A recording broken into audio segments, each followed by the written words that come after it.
President Trump says what happened to General Michael Flynn should never be allowed to happen to a citizen of the United States again. That's a tweet he sent earlier today, and his comments come after newly unsealed court documents show possible misconduct within the FBI when it comes to their interrogation of General Flynn. Specifically, officials noted on their transcript notes, quote, "What is our goal? Questioning truth or get him to lie so we can prosecute." The president went on to suggest in another tweet that former FBI Director James Comey may have had a hand in the situation, responding to a tweet that said, "Comey did it," by exclaiming, "plus many."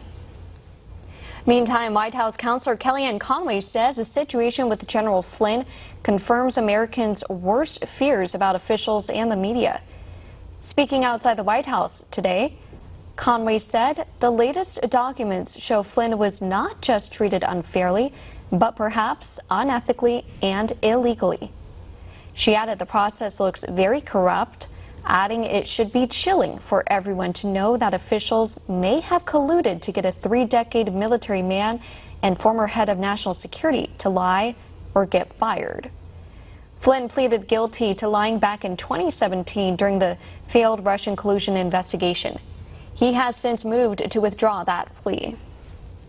President Trump notes a double standards by Democrats regarding former Trump advisor Roger Stone. The president took to Twitter today saying, "Does anyone really believe that Stone, a man whose house was raided by 29 guns-toting FBI agents with fake news CNN closely in tow, was treated fairly?" He went on to say, "How about the jury forewoman in Stone's trial with her unannounced hatred and bias against the administration?"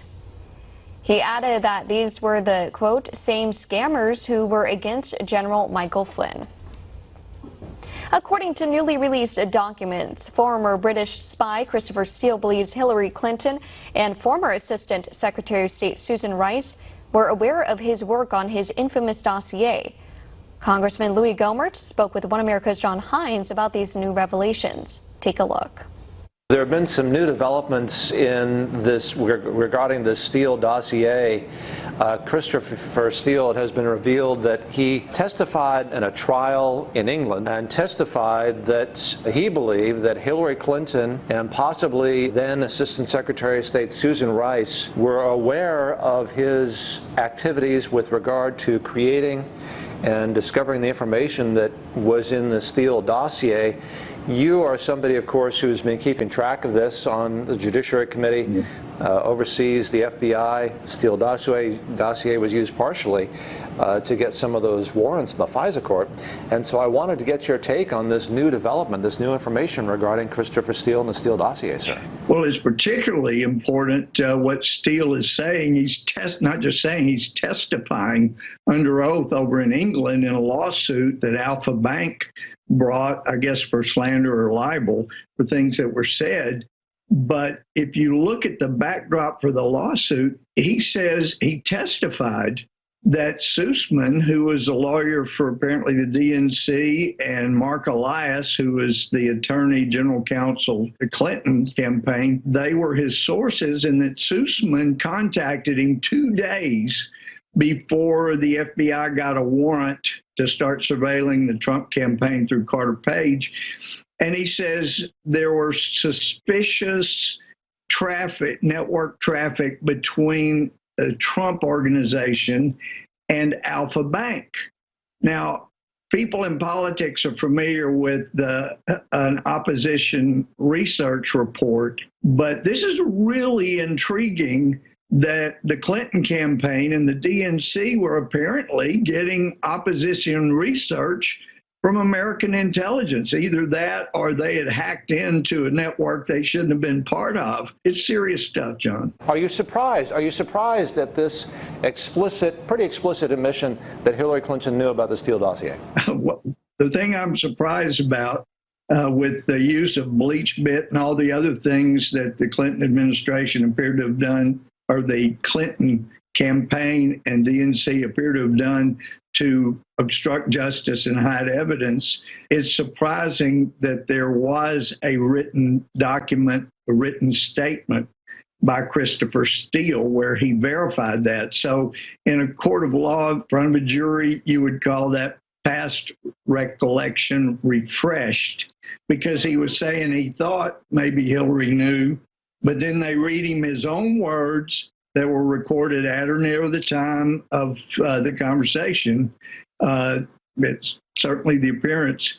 That pretty well nails it, that he understood back then, yes, she was completely advised on all of this stuff. Put this in perspective for us. This seems like a pretty big revelation. It is.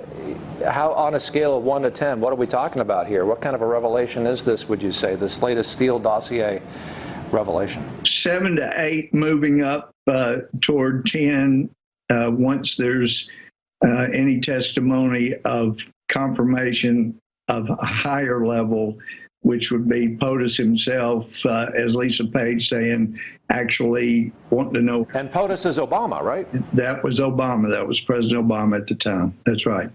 My point is, Christopher Steele, he had to have his memory refreshed to get him to admit, yes, he did believe Hillary Clinton knew with that writing he had written at or near the time of the conversation.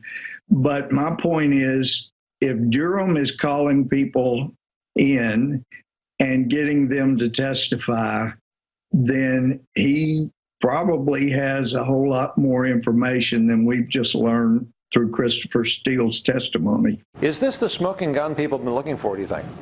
Oh, you asked that. I don't think this is the smoking gun. I think this is evidence of bullets being placed in the gun about to be fired. That's a great metaphor coming from a congressman from Texas, sir. Well, thanks. We like our guns in Texas. Congressman Gohmert, 1st District of Texas, sir. Thank you very much for talking to us on One American News. It's great to see you. Look great, sir. Thank you. Really great to see you. I look forward to seeing you back in Washington. Yes, sir.